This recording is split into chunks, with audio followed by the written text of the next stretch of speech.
একজন মানুষ এখান থেকে চট্টগ্রাম সে ইনকাম করার জন্য গেল, টাকা উপার্জন করার জন্য গভীর মনোযোগ দিয়ে শ্রবণ করেন দাঁড়িয়ে কত লাভ। স্বাভাবিক মানুষটা চট্টগ্রাম যখন সে কাজ করতে যায় তখন তাকে ওখানে অনেকে চিনে না, চিনে তার মালিককে, যে লোকটা হাতে থেকে ডাকাতে আসছে আমার বাড়িতে কাজ করবে। তাকে ওনার পরিবারে কিছু লোক চিনে, কিছু সংখ্যক লোক চিনে, সবাই তাকে চিনে না। ধরেন হঠাৎ করে লোকটা আসার পথে বা অন্যথায় কোথাও লোকটা মারা গেল, মারা যাওয়ার পর এখন সবাই তাকে যে মুসলমান কিনা হিন্দু তার ধরার কোন ব্যবস্থাপনা নাই। এই জন্য এক একজন এক এক মত পেশ করে, এক একজন এক এক বিষয় নিয়ে চিন্তা দ্বিধার মধ্যে পড়ে গেল লোকটাকে মুসলমানের জীবন জাতি। এক একজন এক এক পরামর্শ দেয়, এক একজন এক এক কথা বলে, সর্বশেষ বলা হলো তাকে চেকিং করা হোক। সে উপর হয়ে শুয়ে আছে, লোকটা মারা গেল পানির ভিতরে অথবা অন্য কোথায় লোকটা মারা গেল। লোকটাকে মুসলমান মুসলমান দাবি করার কোন অপশন নাই, সুযোগ নাই। এজন্য সর্বশেষ তার উলঙ্গগুলো তাকে চেকিং করতে হয়, সে কি মুসলমান কিনা অন্য জাতি। আল্লাহ তাআলা এই বেইজ্জতির মুখ থেকে আমাদেরকে হেফাজত করেছেন, বলেন আমিন। এখন এই লোকটার লুঙ্গি কেন খোলা হলো? যদি লোকটার মুখে দাঁড়িয়ে থাকতো তাহলে কি লোকটার লুঙ্গি খোলা হতো? কখনো লোকটার লুঙ্গি খোলা হতো না। মুখে দাঁড়িয়ে থাকলে লোকটার সম্মান বাড়তো, ইজ্জত বাড়তো, নবীর কাছে বাড়তো, আল্লাহর কাছে বাড়তো, দুনিয়ার মানুষের কাছে বাড়তো, স্ত্রীর কাছে বাড়তো।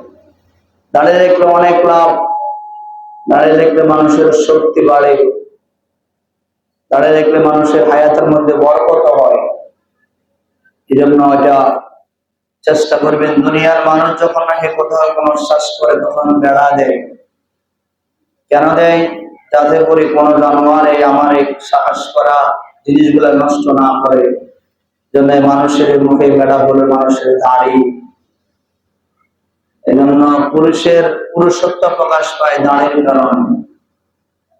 এই জন্য আজ থেকে যারা তওবা করেন আল্লাহ দরবারে মাশাআল্লাহ, জীবনে হয়তো আর এভাবে কথা শুনি নাই, এভাবে কেউ বলে নাই, হয়তো কারো বলেন এভাবে আমি শ্রবণ করতে পারি নাই, আমার ভুল হয়েছে, আল্লাহ আপনি আমাকে ক্ষমা করেন। আল্লাহ ক্ষমা করতে পারে কি পারে না? বলেন অবশ্যই পারে। দেখবেন অসুস্থ হলে দুনিয়ার মানুষ সবাই ভালোবাসেন, কিন্তু আল্লাহ তাআলা ঠিকই ভালোবাসেন। একটা মানুষ পায়খানা যেখানে করে, প্রস্রাব সেখানে করে, কেউ ভালোবাসে না, কিন্তু আল্লাহ তাআলা তাকে ভালোবাসেন। এই জন্য দাঁড়িয়ে লম্বা করবেন, আপনার দাম বাড়বে। ইলিশ মাছ যত লম্বা হয় বড় হয় তার দাম বাড়ে না কমে? বলেন দাম বাড়ে না কমে? অবশ্যই বাড়ে। তার দাম 1400 টাকা 1600 টাকা। যখন ছোট হয় তার দাম 500 টাকা 600 টাকা। আব্বাজান এখান থেকে শিখলেন, আব্বাজান ভাই এখান থেকে আপনি শ্রবণ করেন, দাঁড়িয়ে যখন লম্বা হবে আপনার দাম বাড়বে, দাঁড়িয়ে যখন ছোট হবে মাছের দাম যেমন কমে যাবে, আপনার দাম আল্লাহ তাআলা দরবারে শুধু কমবে না, অলওয়েজ গুনাহ লেখা হবে। আপনি ঘুমের ঘরেও আপনার গুনাহ লেখা। এজন্য আমি আমার দায়িত্বের খাতিরে দায়িত্বকে দায়িত্ব মনে করি আপনাকে পেশ করলাম, আপনি একটু মানার জন্য চেষ্টা করবেন। যদি আপনি না মানেন আপনাকে ঘাট করে বাবা মানা করার কোন সুযোগ না। কারণ আল্লাহ বলেন লাস্তা আলাইহিম বিমুসাইতির, নবী আমি আপনাকে দারোগা হিসেবে দুনিয়াতে প্রেরণ করি নাই আপনি মানুষকে ঘাট ধরে ধরে মসজিদে নিয়ে আসবেন না। আপনি মানুষকে দিনের কথা বলবেন একমতে বড় কৌশলে। মানুষ আস্তে আস্তে দিনমুখী হবে, মসজিদমুখী হবে, বাজার থেকে মানুষ বিমুখ হয়ে আল্লাহ তাআলার ঘরে এসে মানুষ আল্লাহ তাআলার এসে যাবে। দুনিয়ার মানুষ যখন কোন ডাক্তারি করে, ইঞ্জিনিয়ারিং করে, যারা বিমান চালায়, ফ্লাইট, এভাবে প্রত্যেক মানুষের আলাদা আলাদা আলাদা যোগ্যতার প্রয়োজন হয়, কিন্তু আল্লাহ তাআলার ঘরে আসতে কোন যোগ্যতার প্রয়োজন হয় না। এই জন্য সুস্থ বলেন অসুস্থ বলেন, রোগী বলেন ধনী বলেন গরিব বলেন, ইমাম বলেন মুক্তাদি বলেন, ডাক্তার বলেন রোগী বলেন, যে বলেন না কেন সবার জন্য আল্লাহ তাআলার দেওয়া এই রাস্তা, আল্লাহ তাআলার দেওয়া প্রদত্ত নিয়ামত দুনিয়ার এই জান্নাতের দরজা সব সময় খোলা থাকে। এজন্য আমি ইমানদার হিসেবে আমার করণীয় হলো আমি ভালো ভালো কাজগুলি করবো, যাতে করে আল্লাহ তাআলা খুশি হয়ে আমাকে মালিক পরকালীন জগতে শান্তি দান করেন। আমিন বলেন।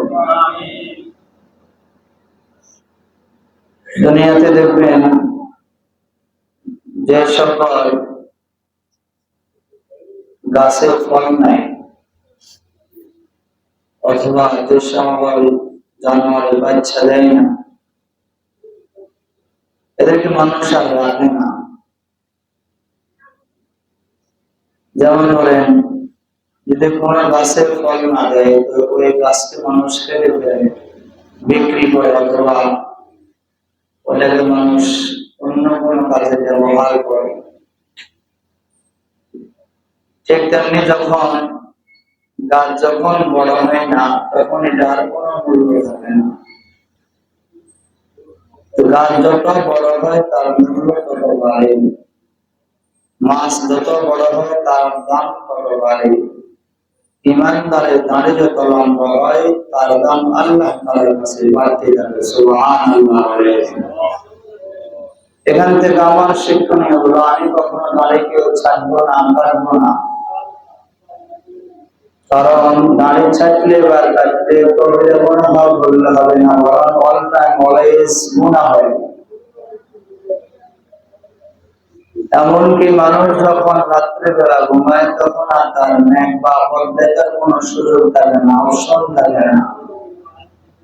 ঠিক তেমনি যারা দাড়ি কাটে বা ছাড়ে তাদের জন্য গুণের বড় গুণা লেখা হয়। বাবা